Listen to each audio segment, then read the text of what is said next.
Hey everybody, Paul Singh here for iDoc Social. Thinking about minimally invasive glaucoma surgery, drug delivery, laser floater treatments, ICLs, SMILE, all these technologies and kind of techniques I didn't learn in residency and fellowship. What I did learn in residency and fellowship was the skill set and the mentality to continue to learn.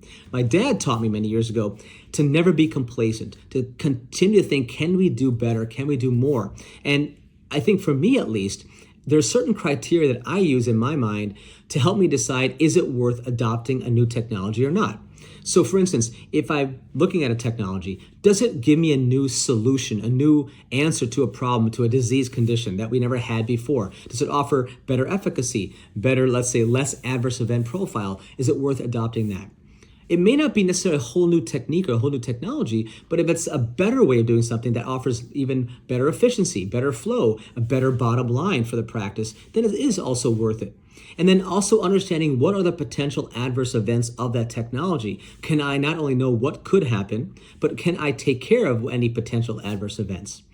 Because when you think about new technology, there might be situations where it may go against the grain of the typical paradigm, right? There are, for instance, historically, people like Charlie Kellen, who brought phacoemulsification to the world of ophthalmology. He was kind of ridiculed for some time, where people thought it was experimental, it was going to hurt patients, and it was not worth doing it. But it was early adopters that kept it going because they understood the potential benefits over time.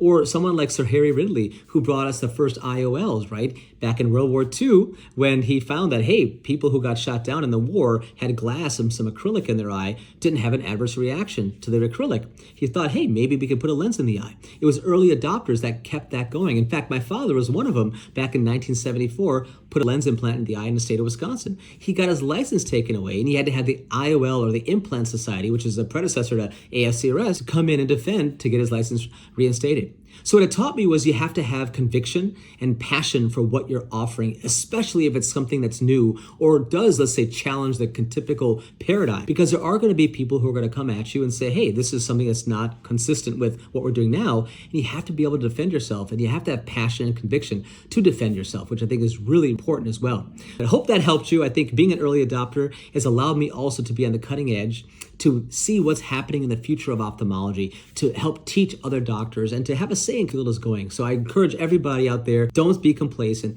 Think about what you can do better and trust your skill set and allow that skill set to grow and to allow yourself to be avail of yourself of all the new technologies coming now and in the future.